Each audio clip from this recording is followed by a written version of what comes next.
What happened? So we got the new state of play this year, and I haven't really been playing much of my PlayStation lately. I really haven't been playing my PlayStation 5 lately. I used to play PlayStation 2 and PlayStation 1 back in the day. I stopped in PlayStation 3 because it was really expensive and all my friends were on Xbox. So I eventually got back in on I got back in on the PlayStation 4 near the end of its lifespan, so I got all the hits like Horizon Zero Dawn, God of War, Spider Man, all for really cheap, and I've been enjoying it a lot, but I haven't really uh, beat a lot of games or played a lot of games outside of that. So I was really excited to see what was in store coming this year. And wow, we're not disappointed. Starting off right off the bat, they went in with Resident Evil 4, the remake. I didn't think that this game needed a remake, but then I realized it came out on the Wii. It looks really good. It looks really more horror as opposed to the original, which was more action based. Um, but now I don't know where they're gonna go from here. Are we gonna get a remake of 5? Are they gonna do Code Veronica? Are they gonna just start going forward and start doing 9 and 10 and just making them? I don't know where they're gonna go with the remakes. But 4 looks really promising. I'm definitely gonna pick that one up. That one 4 has been touted as one of the greatest games made of all time, so I want to see where if they're going to improve on it or if it's just going to be a lot worse. We also got some VR stuff. We're going to get some VR for Resident Evil 4, but we're also going to be getting stuff for Village, which is going to be kind of interesting. I mean, there's going to be a lot of people into big old women, so there's going to be some strange people out there getting this game, but I mean, we'll see what happens. The VR ultimately was kind of light. I was hoping for something a little bit more, uh, more stuff added to the Walking Dead Saints and Saint. Yeah, we're gonna get more stuff from Walking Dead Saints and Sinners Chapter 2, which I've not heard of or played. So, I mean, there's that. We got VR going for No Man's Sky, which would be kind of fun. I almost didn't recognize the game. It's been a while, but it's looking good. So hopefully we'll get more stuff on that and exactly what that's gonna mean. The Horizon Call of the Mountain, which going through it, I didn't know what to expect from that.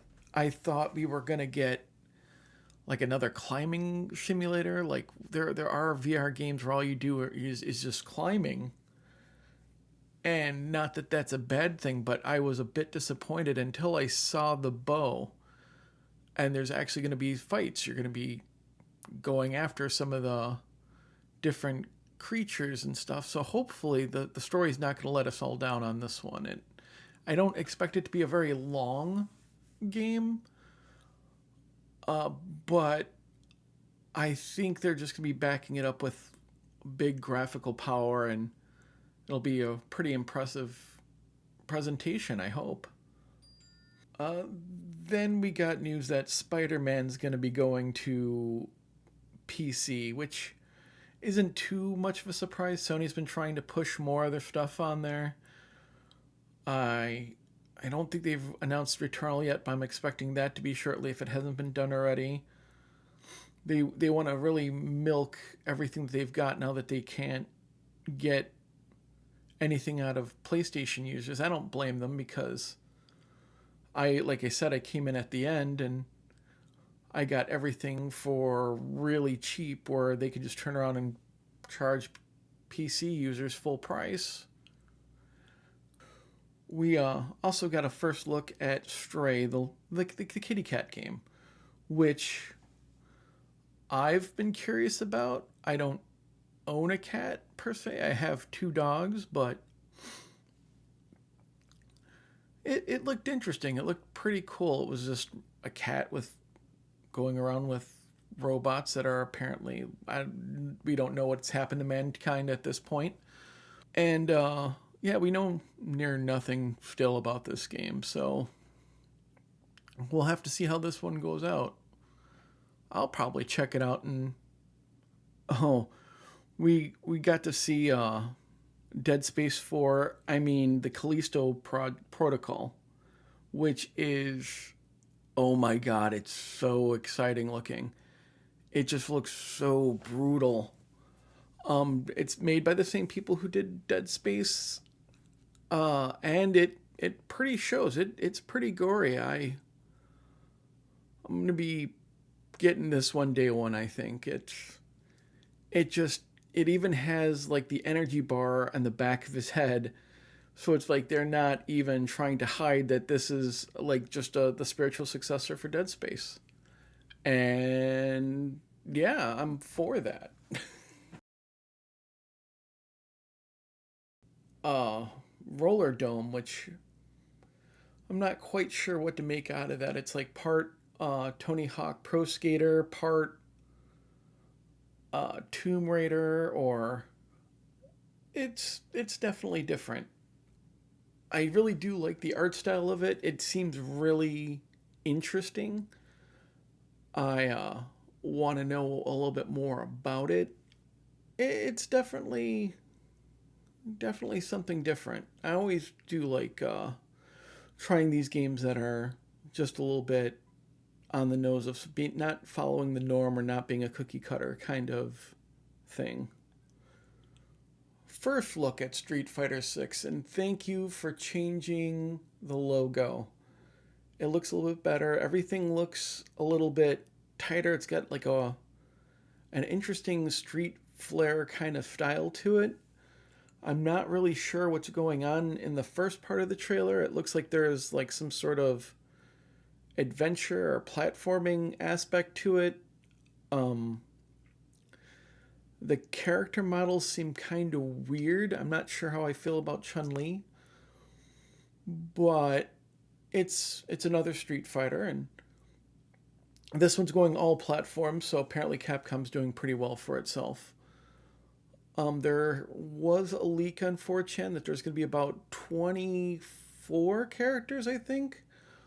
Um, so fans of Ken, he's on there. Actually, I believe it's the 8 original Street Fighter 2 characters. There's a couple from 4, a couple from 5, so and a bunch of new characters. So we'll have to see how that works. Uh, Otherwise, I think the art style is pretty nice. It's a lot better than the generic looking logo or art style that we were seeing in the preview.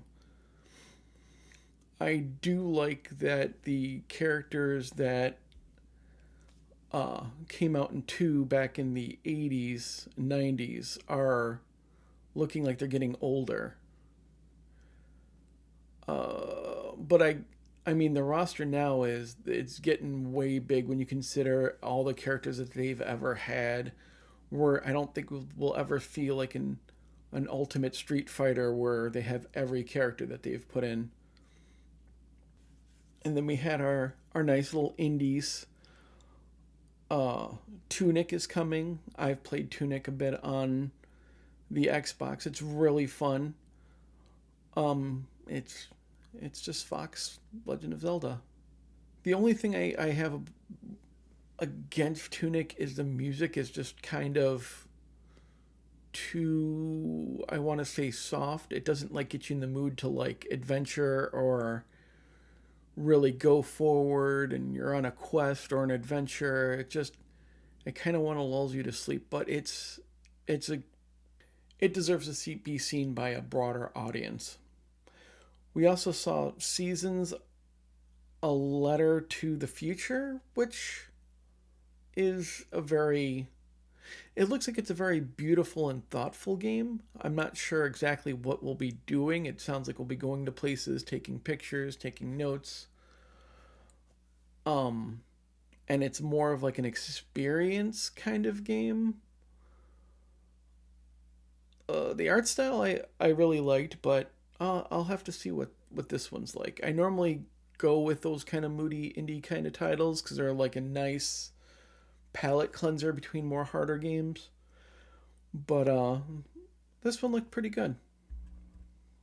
We had the anime game Internights, which I don't know if there is an anime for it or if this is based off anything. I've not seen anything like this before, but dude gets his arm cut off and it's action platformer or dating sim, which seems weird, but it's a Japanese game and they don't follow conventional rules.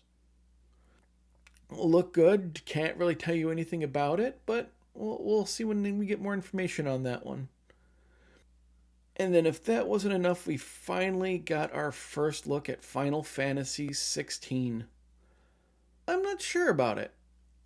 It looks really, really good. I was really impressed by the trailer. I like that the summons are a more part of the story. That they're actual characters in the game, it seems like. But I'm not sure exactly what that means. Do you have to have certain characters that will only be like you can only summon Titan or Ifrit if you have that character in your party, or is it still like a spell? And I guess it's coming out next year, summer, so we'll have to see. But it seems kind of lopsided in that respect if one character is like, oh, I'm Chocobo, and then you have Bahamut. I'm ready for it. I really want to see the story trailer. I've been playing Final Fantasy since it came out on the NES, so it's just weird because it seems like there's no party. It was like one character and it was more action based. It kind of reminded me of a Vagrant story more than a Final Fantasy. So I'm hoping that we'll get a little bit more. Maybe there's different fighting styles depending on the weapons. Um, but yeah, I still have a lot of questions. But I'm really excited. Overall, this presentation was really good. It was 30 minutes, but it seemed shorter because it was a really good presentation. Better than, above average, definitely. We got to see a lot of stuff. There wasn't too much first party. We didn't get anything about God of War 2 or anything else that we should be expecting. I guess we'll get another state of play toward the end of summer and for the holiday. I was hoping we would get something, even just like a little bit, or at least a little bit better showing for the VR2, but I guess we'll see that on the other side when it's closer to being released. But what did you guys think of this presentation? Did you guys like it? Did you not like it? Do you wish they would have had a little bit more or something different? Leave comments down below, like and subscribe, and I'll see you guys on the next video. Take care of each other.